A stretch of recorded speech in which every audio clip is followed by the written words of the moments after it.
தாவேகா என்பது களத்திற்கு புதிதாக வந்திருக்கக்கூடிய ஒரு கட்சி.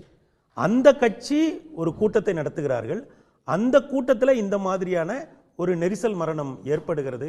அப்படிங்கும்போது என்ன பண்றாருன்னா, முதல்வர் முதல்ல அந்த களத்துக்கு போகிறார். இரவு ஒரு 3 மணிக்கு, அதுவும் அவருடைய மறுநாள் காலை அவர் கிளம்புவதாக இருந்தது. அந்த எண்ணிக்கையை அதிகரிப்பதை பார்த்த பிறகு ஒரு பதைபதைப்போடு அவர் அன்று இரவே கரூருக்கு போகிறார். அங்கதான் முதல்வர் அப்படிங்கிறவர் ஒரு அரசியல் கட்சியினுடைய தலைவர் அப்படிங்கிறதையும் தாண்டி ஒரு ஸ்டேட்ஸ்மேனாக உயர்கிறார். முதல்வர் கிளம்புகிற போதே அவர் தலைமை வகிக்கிற கட்சியை சார்ந்த மாவட்ட செயலாளர் மீதே அவதூறுகளை சமூக வலைதளங்களில் பரப்புகிறார்கள் என்பது அவர்களுக்கு சொல்லப்பட்டிருக்கும்.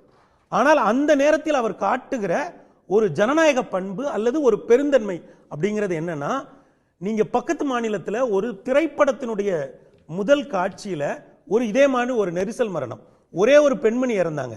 அந்த மாநில முதல்வர் என்ன பண்ணார்னா, அந்த படத்தில் நடித்த கதாநாயகனை உடனடியாக கைது செய்ய உத்தரவிட்டார். இப்ப இவ்வளவு விஷயங்களையுமே நீங்க ஒரு இன்ஸ்பெக்டர் அனுப்பியிருந்தா அவர் அன்றைக்கு தாவேகா தலைவரையும் தாவேகாவுடைய ஒட்டுமொத்த அணியையுமே கரூர் புறநகரில் நிறுத்தி, சார் இருங்க சார் நம்ம போகலாம் அப்படின்னு சொல்லி அவங்களால நிறுத்தி வச்சிருக்க முடியும். ஆனா அவங்க அந்த இடத்துக்குள்ளே அவங்க நகரவே இல்லை. அவங்க என்ன பண்றாங்க, இதை நிர்வாக ரீதியா என்ன பண்றது, எவ்வளவு பேரை காப்பாத்துறது. இதுல இன்னொரு விஷயம் என்னன்னா, துணை முதலமைச்சர் எங்கேயோ வெளிநாட்டில் இருக்காரு, அவர் உடனடியாக இங்க வரணும். இந்த துயரமான ஒரு நேரத்தில் தான் வெளிநாட்டில் இருப்பதை விட இங்க களத்தில் இருப்பதுதான் முக்கியம் அப்படிங்கிறாரு. உடனே மந்திரிகள் 2 மந்திரிகளை உள்ள அனுப்புறார்.